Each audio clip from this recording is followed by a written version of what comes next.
Everyone welcome to Saroj Mishra's YouTube channel में YouTube channel पर आप सभी का बहुत बहुत स्वागत है। रेलवे में बड़ी भर्ती विज्ञापन जारी हो चुकी है। 9000 पोस्ट्स के लिए 9000 पदों पर भर्ती विज्ञापन है। ऑल ओवर इंडिया से कैंडिडेट अप्लाई करेंगे। ऑल इंडिया लेवल पर कॉम्पिटिटिव एग्जाम के थ्रू इसमें सिलेक्शन होगी। तो डिटेल्स जो है, जो भी अभी शॉर्ट एडवर्टीजमेंट आई है उसमें काफी सारी चीजें, फी की डिटेल है, एज क्राइटेरिया, कम से कम ये पोस्ट का नाम क्या है, कितनी वैकेंसीज कौन से पोस्ट के लिए है और कौन सी वेबसाइट पर आपको जाकर देखना होगा, ये सारी चीजें हाइलाइट्स जो है शॉर्ट एडवर्टीजमेंट में आ चुके हैं। तो वो देख लेते हैं। तो परमानेंट पोस्ट होंगे, ये गवर्नमेंट जॉब होगा। बाकी डिटेल्स आगे चेक करते हैं। तो फिलहाल आप स्क्रीन पर देख सकेंगे government of India, ministry of railways, railway recruitment board RRBs की तरफ से। और इसमें जो लिखा है उसके हिसाब से 9 मार्च से ऑनलाइन एप्लीकेशन शुरू होगी। तो डिटेल्ड एडवर्टीजमेंट लगभग उसके आसपास ही आपको देखने को मिलेंगे। Opening date of application 9 March and closing date of submission of application 8 April, 8 April तक एग्जैक्टली 1 मंथ का जो है वक्त मिलेगा। Applications are invited from eligible candidate for various categories of technician grade 3 और एक है टेक्नीशियन ग्रेड 1 सिग्नल। तो दो है इसमें पोस्ट, टेक्नीशियन ग्रेड 3 और technician grade 1 signal. Total number of vacancies अगर देखेंगे तो, और क्या क्वालिफिकेशन चाहिए वो भी समझेंगे। तो टेक्नीशियन ग्रेड 1 सिग्नल है जिसमें पे लेवल अगर 7 सीपीसी, अभी 7वां वेतन आयोग चल रहा है जैसा आप सबको पता है, तो पे लेवल 5 है। तो इसके हिसाब से सैलरी 45,000 के अराउंड बनेगी स्टार्टिंग। उसके बाद में तो बढ़ती है ना सैलरी। 29,000 की बेसिक पे है और रेलवे में अलाउंसेस वगैरह देंगे तो 45,000 के अराउंड बनेगा। और इसमें मेडिकल स्टैंडर्ड अगर चाहिए तो B1। 18 to 36 ईयर्स तक के कैंडिडेट अप्लाई कर सकेंगे टेक्नीशियन ग्रेड 1 सिग्नल में। 1100 टोटल वैकेंसीज हैं टेक्नीशियन ग्रेड 1 सिग्नल में।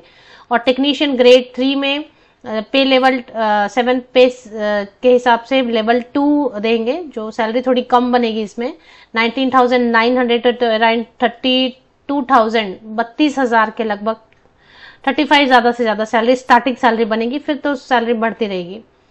मेडिकल स्टैंडर्ड्स कुछ चाहिए रहेंगे, वो देखना होगा। 33 ये जनरल कैंडिडेट्स के लिए। अपर एज लिमिट जो 36 लिखा हुआ है टेक्नीशियन ग्रेड 1 के लिए वो जनरल कैटेगरी के लिए है।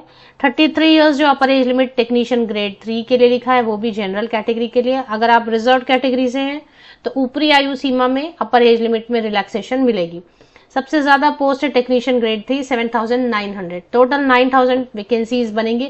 अब इसमें अप्लाई कौन कर सकेगा ये यहाँ पर लिखा नहीं है, लेकिन ऐसे टेक्नीशियन है इसलिए आईटीआई वाले कैंडिडेट, 10th के बाद आईटीआई जिनका है, डिप्लोमा इंजीनियर्स, और क्योंकि काफी वैकेंसीज हैं तो डिप्लोमा इंजीनियर्स अलग अलग स्पेशलाइजेशन से और इंजीनियर्स अलग अलग स्पेशलाइजेशन से और आईटीआई वाले। तो फिलहाल क्योंकि टेक्नीशियन पोस्ट है इसलिए ITI, diploma engineers and engineers ये अप्लाई कर सकेंगे। अब एग्जैक्टली जो है अभी डिटेल और आएगी। अब इसमें इन्होंने लिख के रखा है कि जो अपियरिंग कैंडिडेट है वो अप्लाई नहीं कर सकेंगे। यहाँ पे क्या लिखा है बोल्ड में देखेंगे, पॉइंट नंबर 4 में, कैंडिडेट्स वेटिंग फॉर रिजल्ट और prescribed educational qualification should not apply. तो मतलब एक जो क्वेश्चन रहता है ना, अपियरिंग वाले कैंडिडेट आवेदन कर सकेंगे या नहीं, तो अपियरिंग वाले नहीं कर सकेंगे। जिनका जो है लास्ट डेट तक रिजल्ट आ चुका रहेगा वही अप्लाई करेंगे। अब रिजर्व कैटेगरी को कितनी छूट मिलती है? एसटी एससी कैटेगरी को 5 इयर्स की छूट मिलती है अपर एज लिमिट में, और ओबीसी कैंडिडेट को 3 साल 3 इयर्स की छूट मिलती है। तो इस तरीके से वो सारी चीजें जो है ना आने वाली है।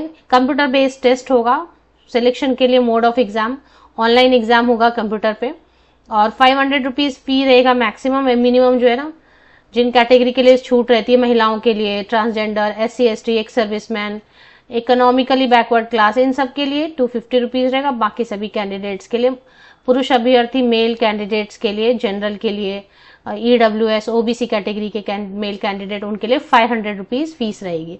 तो ये सारी डिटेल्स आपको देखने को मिलेंगी। ऑल ओवर इंडिया सेंटर्स बनाए जाएंगे एग्जाम के। Candidates are advised to refer only to the official website of RRBs as mentioned below।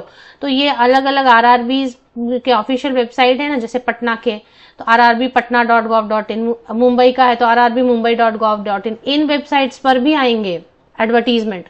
और एडवर्टीजमेंट नंबर आपको याद रखना, ये एडवर्टीजमेंट देखना है CEN नंबर 2/2024, CEN नंबर 2/2024, ये एडवर्टीजमेंट आपको देखना है। अलग अलग ये सारे वेबसाइट की स्क्रीनशॉट आप ले सकते हैं जिस आप रीजन से बिलोंग करते हैं। यहाँ ऊपर में भी क्या लिखा है तो वो भी देखना है। तो रिक्रूटमेंट ऑफ टेक्नीशियंस, बाकी जैसे डिटेल्ड एडवर्टीजमेंट आ जाएंगी तो आपके साथ शेयर कर दी जाएंगी। ऑफिशियल वेबसाइट पर फिलहाल जो है नहीं आई है। यहाँ पे लिखा ना सेंट्रलाइज्ड एम्प्लॉयमेंट नोटिस, इसीलिए CEN centralised employment notice number 2/2024। तो जब भी विज्ञापन आ जाता है डिटेल, आपको ऑफिशियल वेबसाइट अलग अलग देख सकते हैं और उससे ही फिर एप्लीकेशन के लिए लिंक वगैरह भी जनरेट किया जाएगा।